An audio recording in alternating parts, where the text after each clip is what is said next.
Hai, Assalamualaikum. Kembali lagi ke channel Didik Edi.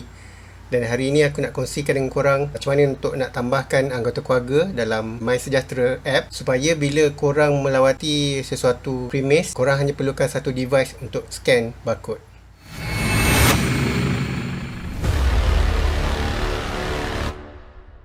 Seperti yang semua sedia maklum, norma baru ini dah menjadi kebiasaan kepada rakyat Malaysia, yang mana jika kita pergi ke mana-mana, kita dikenaki untuk scan barcode dengan menggunakan MySejahtera app untuk tujuan pemantauan pergerakan bagi memudahkan untuk mengesan penyebaran aktiviti keterjangkitan COVID-19. Dan aku rasa norma baru ni akan berlanjutan dengan lebih lama daripada apa yang kita expect. Kemungkinan akan berterusan hingga ke hujung tahun ni. Dan selepas ini akan ada lebih banyak lagi premis ataupun tempat-tempat yang kita lawati mewajibkan kita untuk scan QR code MySejahtera. Kerana ia dalam satu sudut, dia memudahkan urusan kita. Cuba bayangkan kalau dalam satu hari kita terpaksa mengunjungi 4 ke 5 premis dan korang kena tulis nama, contact number dan waktu lawatan setiap kali korang masuk ke premis tersebut. Bayangkan kalau satu hari 5 ke 10 tempat korang kena tulis, dan benda tu sangat melecehkan. Seperti yang kita tahu juga, untuk tujuan aktiviti kunjungan hari raya pun, kerajaan telah mewajibkan setiap rumah membuat QR code sendiri supaya pengunjung yang datang ke rumah kita untuk beraya boleh scan QR code tersebut untuk merekodkan kunjungan.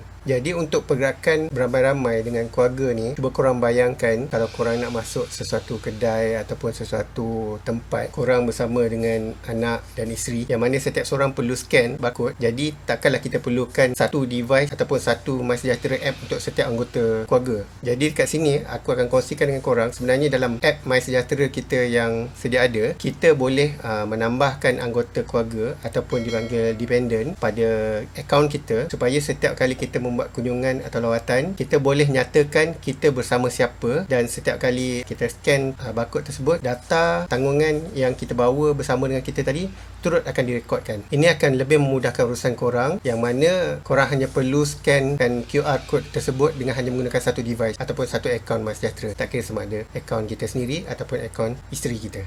Okey, cara dia mudah saja. Aku takkan terangkan macam mana nak install perisian ataupun app MySejahtera ni. Aku assume korang semua dah tahu dan dah ada MySejahtera sendiri. Kalau yang belum ada, korang boleh terus pergi ke Google Play dan type MySejahtera, dan hanya perlu install app MySejahtera yang ada dalam Google Play tersebut. Okey, andaikan korang memang dah ada app MySejahtera dekat handphone korang, just buka akaun MySejahtera tu.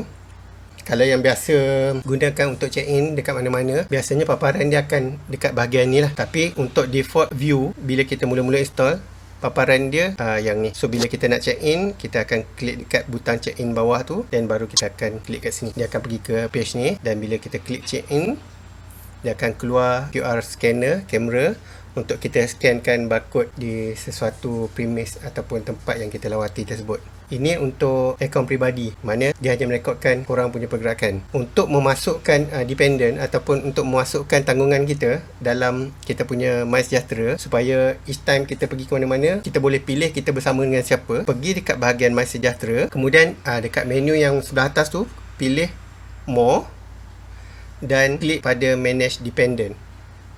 Okey, dekat dependent ni korang boleh masukkan siapa yang korang selalu bersama. Sebagai contoh, isteri ataupun anak-anak. Pergi dekat add dependent, kita masukkan contohnya, masukkan nama penuh dia. Okey, lepas tu kita pilih relation.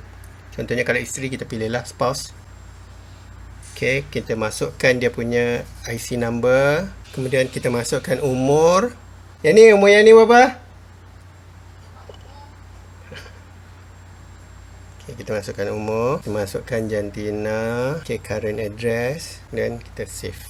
Lepas tu kita masukkan contohnya data untuk anak-anak kita, sebab tak semua anak-anak kita ada smartphone kan. Relation, child. Untuk add anak kita yang seterusnya, just klik dekat add another tu, dan terus masukkan dia punya data anak yang seterusnya lah. Bila dah habis kita masukkan semua, klik save.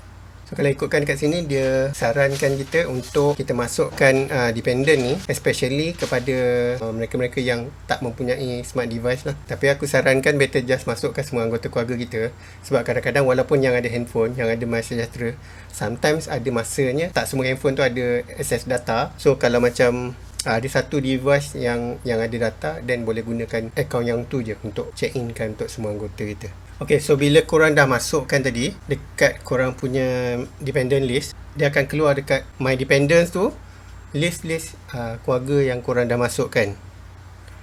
So, bila dah ada data dependent dalam korang punya MySejahtera, setiap kali korang nak check in, bila korang klik dekat check in punya button tu, bila kita nak scan barcode, bila kita klik kat check in tu, dia akan keluar terus I'm with, mana saya bersama siapa. So kalau macam katakan aku dengan anak aku 3 orang, aku just select je 3 orang anak aku, kemudian aku klik dekat check in. So nanti bila nak scan, okey, kita scan. Okey. So dia akan pamerkan kita pergi dekat premise tu, kita check in dekat premise tu, nama kita bersama dengan siapa. So dengan cara ni korang boleh scan QR code tu dengan hanya menggunakan satu device untuk check in kan semua anggota yang bersama dengan korang.